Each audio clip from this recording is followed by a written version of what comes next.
Friend, welcome back to my channel. তোমরা সবাই কেমন আছো? আবারও চলে এসেছি আমি তোমাদের কাছে খাবারের একটা রেসিপি নিয়ে। তো চলো বানানো যাক। আজকে আমি বানাচ্ছি মাটন।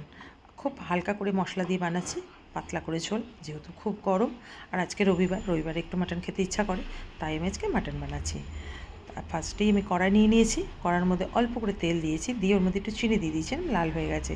তারপরে পেঁয়াজটা দিয়ে দিয়েছি, পেঁয়াজের মধ্যে দুটো তেজপাতা দিয়ে দিয়েছি, দিয়ে ভালো করে ভেজে নিয়েছি। ভাজা আমার হয়ে গেছে, লাল লাল করে ভাজা হয়ে গেছে। ভাজা হওয়ার পরেই আমি রসুন দিয়েছি, রসুন দিয়ে আবারও ভালো করে ভেজে নিয়েছি। ভাজার পরে আমার রসুন বেশ পেঁয়াজটা ভালো করে মজে গেছে। তারপরে আমি মাটনটা তুলে দিয়েছি। মাটনটা দিয়ে ওই সময় এসে একটু লবণও দিয়ে দিয়েছি। লবণটা দিয়ে আবার ভালো করে ভাজা ভাজা করে নিচ্ছি।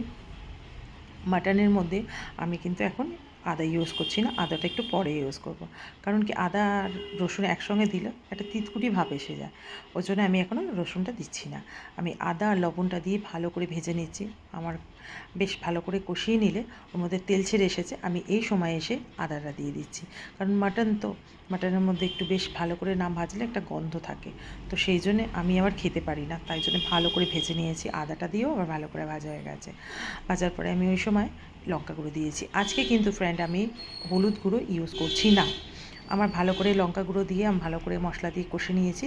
এই সময় এসে আমি দইটা ফাটিয়ে রেখেছিলাম, সেই দইটা আমি দিয়ে দিয়েছি। দইটা দিয়েও ভালো করে কষিয়ে নিয়েছি। দেখো আমি কিন্তু এখানে জল ইউজ করিনি, এর মধ্যে অটোমেটিকই তেল ছেড়ে দিয়েছে, কারণ আজকের মাটনের মধ্যে এতটা চর্বি ছিল, তো সেই জন্যে তেলটা ছেড়েছে বলে আমি এর মধ্যে জল ইউজ করছি না। ওই তেলের মধ্যেই আমার মাটনটা হচ্ছে। মাটনটা বেশ ভালো করে হয়ে গেছে, আমি ঢাকা দিয়ে আবার একটু কষিয়ে নিয়েছি।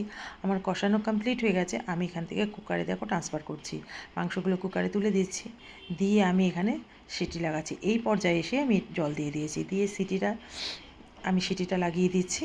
আমি 4টে সিটি লাগিয়েছি।